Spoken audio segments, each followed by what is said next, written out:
Welcome to SK study success study. मैं हूं संजय गुप्ता। आप लोग देख रहे हैं chemistry class 10th acid basis and salts का part 7 universal indicator. Universal indicator समझने से पहले हम लोग समझ लेते हैं कॉमन इंडिकेटर क्या है। Common indicator is the substance which tells us about given solution are acid और बेस। कॉमन इंडिकेटर से हमें सिर्फ ये पता चलता है कि सॉल्यूशन एसिड है या बेस, यानी यह एसिड और बेस को बताता है। जैसे लिटमस पेपर है, लिटमस पेपर जो हमें लाइकेन से मिलता है, यह लिटमस पेपर एसिड को ब्लू लिटमस पेपर को रेड में बदल देता है। अगर बेस है तो वह रेड लिटमस पेपर को ब्लू लिटमस पेपर में चेंज कर देता है। यानी common indicators can not tells us the relative strength of acid और बेस। कॉमन इंडिकेटर हमें यह नहीं बताता है कि वह एसिड स्ट्रांग है या वीक है, वह बेस स्ट्रांग है या वीक है।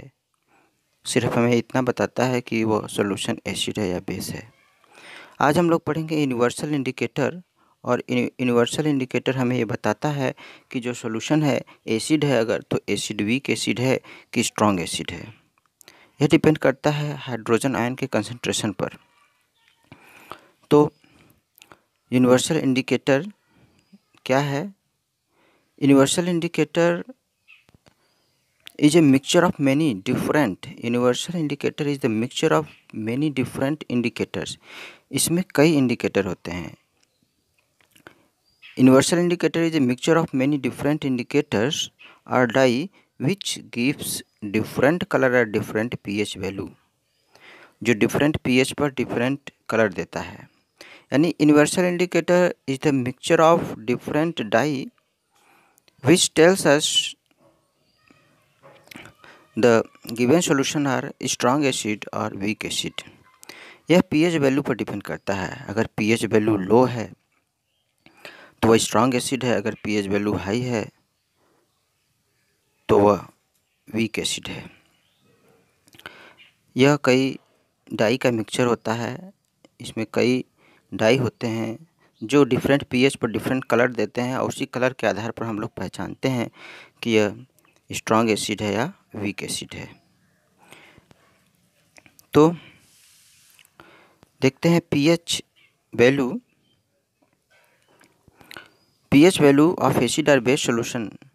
जब हम जिस तरह से लिटमस पेपर होता है उसी तरह से यूनिवर्सल इंडिकेटर पेपर भी होता है।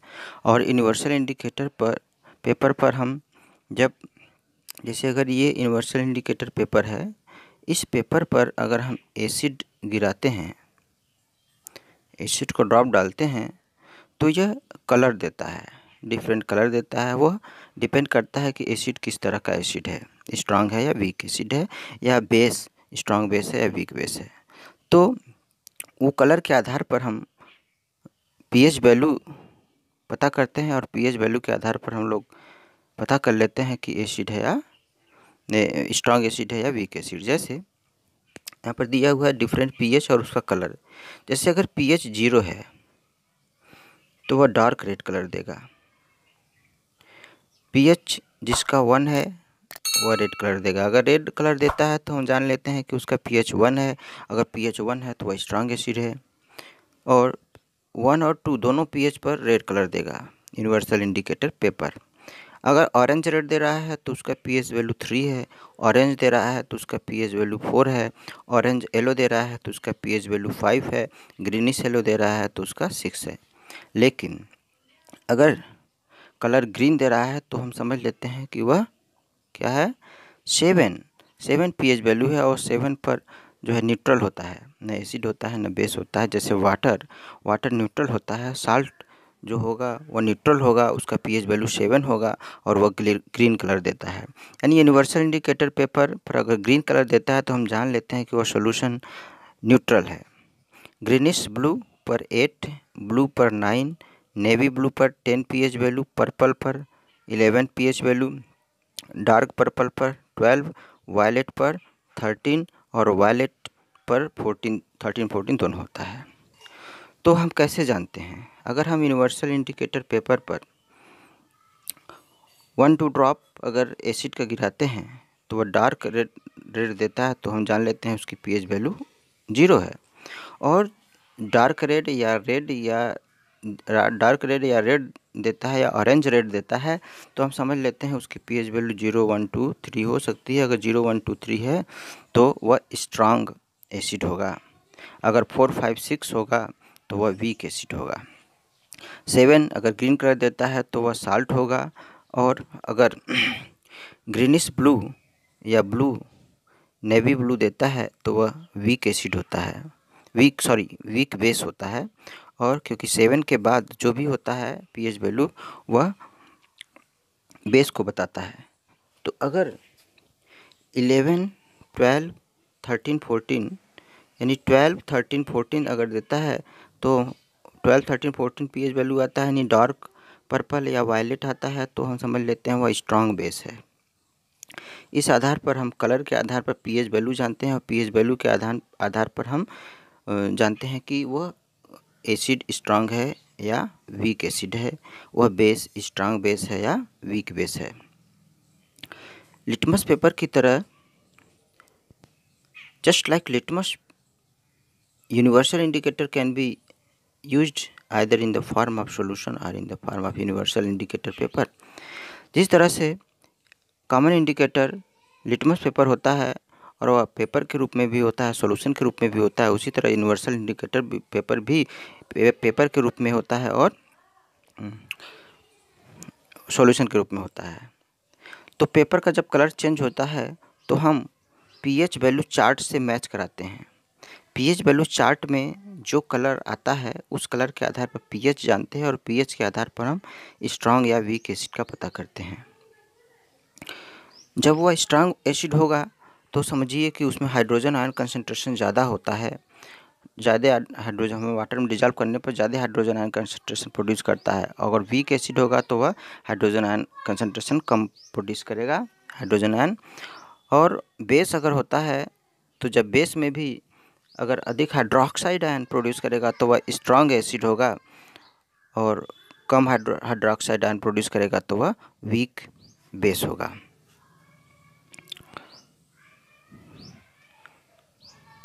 जैसे एग्जांपल के रूप में,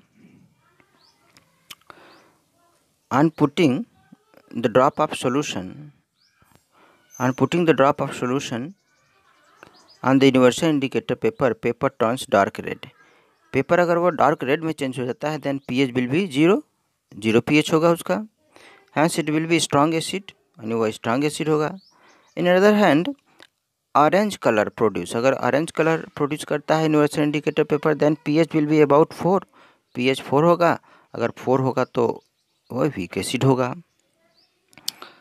तो इसी तरह एल्कलाइन सॉल्यूशन के साथ भी होता है।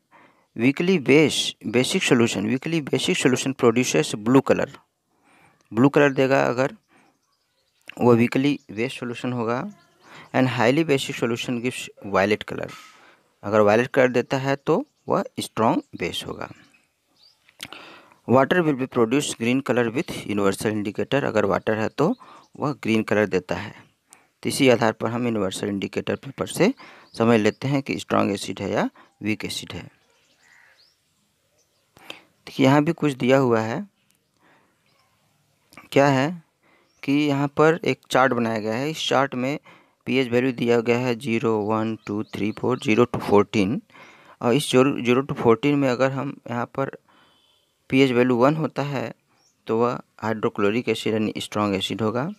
अगर पीएच वैल्यू 2 है तो वह लेमन जूस भी हो सकता है, मतलब वह स्ट्रॉन्ग एसिड हो सकता है।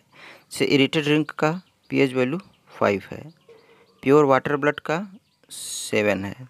मिल्क ऑफ मैग्नीशिया जो बेस है 7 से एबव है यानी 10 है पीएच वैल्यू। सोप सोल्यूशन का 11 है। और NaOH जो कि स्ट्रॉन्ग बेस है उसका 14 है।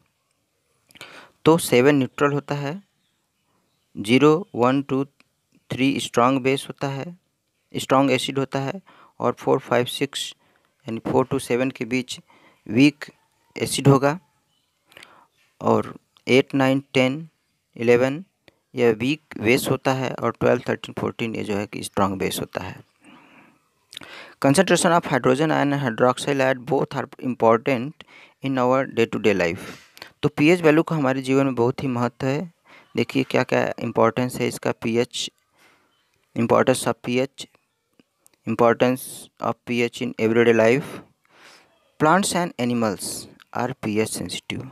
जो प्लांट्स और एनिमल्स होते हैं पीएच सेंसिटिव होते हैं। हमारा बॉडी जो है 7 to 7.8 पीएच रेंज में रहता है। Living organism can only in the narrow range pH. जो लिविंग ऑर्गेनिज्म है वो 7 to 7.8 पीएच वैल्यू में जीवित रहते हैं। रेन वाटर का पीएच अगर मान लेते हैं लेस देन 5.6, अगर रेन वाटर है अगर उसकी पीएच वैल्यू 5.6 है तो हम उसे, अगर 5.6 से लेस है तो वह समझ लीजिए एसिड रेन हो रहा है, वो एसिड रेन होगा। और जब यही pH value acid rain river में पड़ता है तो रिवर को एसिडिक बना देता है। सॉइल में पड़ता है तो सॉइल को भी एसिडिक बना देता है, जिससे सॉइल में प्लांट्स ग्रो अच्छी तरह नहीं कर पाते हैं। क्योंकि प्लांट्स को ग्रो करने के लिए मोर एसिडिक सॉइल या मोर बेसिक सॉइल नहीं चाहिए, न्यूट्रल सॉइल चाहिए। अगर पीएच वैल्यू बढ़ जाता है, पीएच वैल्यू लो हो जाता है, एसिड रेन 5.6 से बिलो, तो वाटर में जब गिरता है रिवर बॉडी में तो वह एसिडिक बना देता है रिवर वाटर को, और वह इसमें प्लांट्स के लिए हानिकारक होता है। और सॉरी, प्लांट और एनिमल के लिए, दोनों के लिए, जो एक्वेटिक प्लांट हैं और एक्वेटिक एनिमल्स हैं। ताजमहल, ताजमहल देख रहे हैं कि आजकल येलो कलर का हो गया है क्योंकि एसिड रेन के कारण। और एसिड रेन तब होता है जब पोल्यूशन होता है, जब कार्बन मोनोऑक्साइड प्रोड्यूस होता है, सल्फर डाइऑक्साइड प्रोड्यूस होता है। ये सल्फर डाइऑक्साइड जो होता है ये वाटर से रिएक्ट करके सल्फ्यूरिक एसिड बनाता है, वाटर से रिएक्ट करके सल्फ्यूरिक एसिड यानी H2SO4 बनाता है। और कार्बन डाइऑक्साइड कार्बोनिक एसिड बनाता है, नाइट्रोजन डाइऑक्साइड नाइट्रिक एसिड बनाता है। वही एसिड रेन के रूप में बारिश होती है। जब फर्स्ट बारिश होती है, अगर हम भीगते हैं तो हमारे बॉडी पर फोड़े फुंसियाँ आ जाती हैं। यह इफेक्ट है एसिड का। तो हम सॉइल का भी पता कर सकते हैं एक एक्टिविटी के थ्रू कि सॉइल एसिडिक है या बेसिक है। इसमें क्या करते हैं कि 2 ग्राम सॉइल लेते हैं टेस्ट ट्यूब में 2 ग्राम, और 5 ml वाटर उसमें डालते हैं। यानी 2 ग्राम सॉइल को 5 ml वाटर में डिजॉल्व करते हैं और उसे अच्छी तरह से शेक करते हैं, हिलाते हैं, और फिर फिल्टर पेपर से फिल्टर कर देते हैं। तो जो फिल्ट्रेट के रूप में वाटर मिलता है उस वाटर का यूनिवर्सल इंडिकेटर पेपर से चेक करते हैं तो वह पता चल जाता है कि वो एसिडिक है या बेसिक है या वीक एसिड है या स्ट्रॉन्ग एसिड है। इससे पीएच वैल्यू हमें पता चल जाता है। पीएच इन आवर माउथ, हमारे माउथ में भी पीएच का रोल है। माउथ में जो हमारा माउथ है उसकी जो पीएच वैल्यू होनी चाहिए वो 5.5 से कम अगर होता है, अगर 5.5 होना चाहिए, 5.5 से कम होता है तो समझ लीजिए कि वह पीएच वैल्यू कम होने पर एसिडिक हो जाएगा। और जब एसिडिक हो जाएगा तो हमारे जो टूथ का इनेमल है वह कोरोड हो जाता है। हमारा जो टीथ है कैल्शियम फास्फेट का बना होता है। ये एक हार्डेस्ट सब्सटेंस है इनेमल हमारे बॉडी में।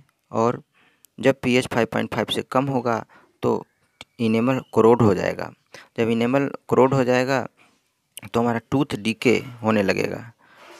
तो बैक्टीरिया जो प्रेजेंट होते हैं माउथ में, बैक्टीरिया भी प्रेजेंट होते हैं माउथ में, तो वह बैक्टीरिया जो स्टिकी थिंग्स खाते हैं, चॉकलेट वगैरह, वो दांतों के बीच चिपक जाते हैं। और या फूड पार्टिकल जब फंसे रहते हैं हमारे दांतों के बीच तो वही बैक्टीरिया चेंज कर देते हैं उस शुगर को एसिड में, और हमारा इनेमल कोरोड होने लगता है और टूथ डीके होने का जो रीजन है, कारण है। अब इसको हम दूर कैसे करते हैं? टूथपेस्ट करते हैं। टूथपेस्ट में क्या होता है? टूथपेस्ट में बेस होता है, और जब हम टूथपेस्ट करते हैं तो हमारे माउथ में प्रेजेंट एसिड से रिएक्ट करके वह उसको न्यूट्रलाइज कर देता है। क्योंकि जब एसिड और बेस रिएक्ट करते हैं तो एसिड बेस के इफेक्ट को समाप्त कर देता है और बेस एसिड के इफेक्ट को समाप्त कर देता है। इस तरह से हम देखें तो हमारे बॉडी में भी स्टमक से भी हाइड्रोक्लोरिक एसिड निकलता है जो बैक्टीरिया को किल करता है। लेकिन जब कभी किसी कारणवश हमारे बॉडी में एक्सेस हाइड्रोक्लोरिक एसिड निकलता है तो हमें इनडाइजेशन होता है, एसिडिटी हो जाती है। और इस एसिडिटी को दूर करने के लिए क्या करते हैं, हम एंटासिड लेते हैं। जब एंटासिड लेते हैं तो इस एंटासिड में क्या होता है, बेस होता है, और वह बेस एक्सेस हाइड्रोक्लोरिक एसिड से रिएक्ट करता है और उसको न्यूट्रलाइज कर देता है, और इस तरह से हमारी एसिडिटी दूर हो जाती है। जैसे अगर एसिडिटी हो यानी हमारे बॉडी में हाइड्रोक्लोरिक एसिड अगर अधिक मात्रा में प्रोड्यूस होता है तो क्या करना चाहिए, एंटासिड लेना चाहिए। और एंटासिड में हम क्या लेते हैं, जैसे मैग्नीशियम हाइड्रोक्साइड लेते हैं, मिल्क ऑफ मैग्नीशिया जो दवा होती है, मिल्क ऑफ मैग्नीशिया लेते हैं, जिसमें मैग्नीशियम हाइड्रोक्साइड होता है यानी बेस होता है, और वह बेस हमारे स्टमक में जाकर एसिड से रिएक्ट करके उसको न्यूट्रलाइज कर देता है। यहाँ तक कि हम घर में खाने वाला सोडा होता है, जिसे हम बेकिंग सोडा के नाम से जानते हैं, जिसका फार्मूला NaHCO3 है, सोडियम बाइकार्बोनेट। तो सोडियम बाइकार्बोनेट भी बेस होता है। अगर हम एसिडिटी होती है तो सोडियम बाइकार्बोनेट भी लेते हैं तो वह एसिड को न्यूट्रलाइज करके हमारी एसिडिटी को दूर कर देता है। इस तरह से हमारे बॉडी में पीएच का ये रोल है। Self defence by plants and animals, third role है।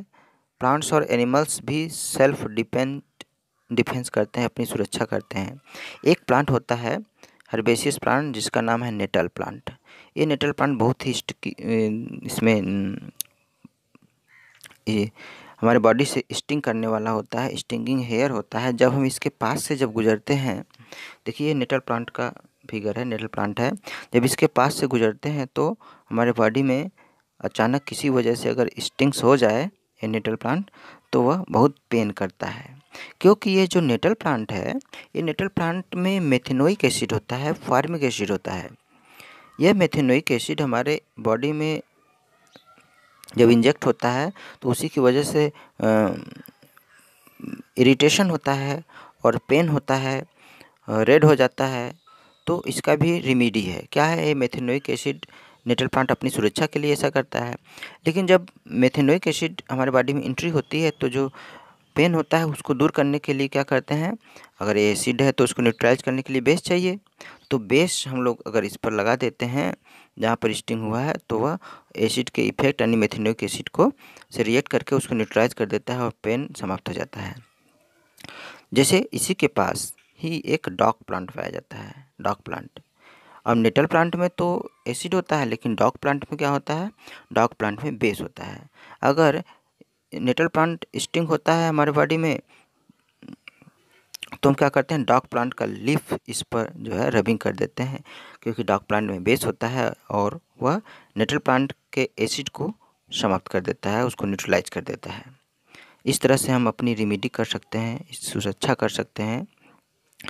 अब देखिए जैसे हनी बी है, हनी बी जब काटती है तो भी पेनफुल होता है वह। You must have got stung by honey bee और रेड आंट, रेड आंट काटती है, चींटी काटती है लाल वाली, या हनी बी काटती है, तो वो भी हमारे बॉडी के अंदर मेथेनोइक एसिड यानी फार्मिक एसिड सेक्रेट कर देती है, जिसकी वजह से वह पेनफुल होता है। तो इसके लिए हम क्या करते हैं, जब मेथेनोइक एसिड यानी फार्मिक एसिड हमारे बॉडी में एंट्री होती है तो हम कोई ना कोई बेस लगाएंगे। घर में खाने वाला सोडा है, उसको हम जो है कि बेस है वो, उसको काटे हुए स्थान पर लगा देते हैं तो पेन दूर हो जाता है, क्योंकि वह बेस होता है। और बेस जो है कि इसके इफ़ेक्ट को एसिड के, फार्मिक एसिड के जो एंड द्वारा सेक्रेट हुआ है उसके इफ़ेक्ट को समाप्त कर देता है। या फिर कोई भी बेस लगा सकते हैं, जैसे चूना वगैरह है वो भी बेस है, उसको भी लगा सकते हैं। देखिए एंटासिड है, मिल्क ऑफ मैग्नीशिया, इसमें मैग्नीशियम हाइड्रोक्साइड होता है, बेस होता है, जो कि एंटासिड एसिडिटी होने पर हम लोग लेते हैं। तो इस तरह से पीएच वैल्यू का ये रोल है कि प्लांट्स और एनिमल्स पीएच के ऊपर सेंसिटिव होते हैं। अगर हमारा पीएच लो होता है तो हमारा टूथ डीके होने लगता है। पीएच लो होने का मतलब वो एसिडिक हो जाएगा, तो ताजमहल भी कोरोड होने लगता है।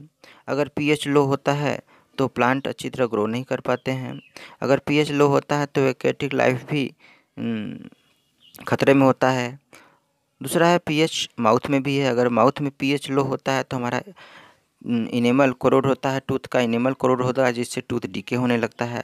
अगर पीएच लो होता है यानी एसिडिटी हाई हाइड्रोक्लोरिक एसिड हमारे बॉडी से अधिक निकलता है स्टमक में, तो भी एसिडिटी हो जाती है। इसको दूर करने के लिए हम लोग मिल्क ऑफ मैग्नीशिया लेते हैं या कोई एंटासिड लेते हैं जिसमें बेस होता है। इस तरह से पीएच का रोल है। और सेल्फ डिफेंस बाय प्लांट्स और एनिमल्स, प्लांट और एनिमल भी सेल्फ डिफेंस के लिए एसिड सेक्रेट करते हैं। जैसे नेटल प्लांट है, nettle plant formic acid secrete किया तो उसमें हम डॉग प्लांट का लीफ रबिंग कर देते हैं, क्योंकि डॉग प्लांट में बेस होता है और पेन समाप्त हो जाता है। एनिमल भी सेक्रेट करता है सेल्फ डिफेंस के लिए, जैसे बी है, अंट है, फार्मिक एसिड सेक्रेट करता है। तो इसके रेमेडी के लिए हम लोग सोडियम बाइकार्बोनेट यानी कि बेकिंग सोडा लगा देते हैं, जो कि बेस है, और वह उस पेन को दूर कर देता है, जो इरिटेशन है उसको दूर करता है। इस तरह से हम लोग आज पढ़े हैं यूनिवर्सल इंडिकेटर और pH value, importance of pH value in everyday life. तो आज का जो क्वेश्चन है कमेंट करके आप बताइएगा कि which acid is secreted by ant. Ant कौन सा एसिड सेक्रेट करती है? आंट चींटी कौन सी एसिड सेक्रेट करती है जिससे हमें पेन होता है? Ant. Name the acid which is secreted by ants. Okay, thank you for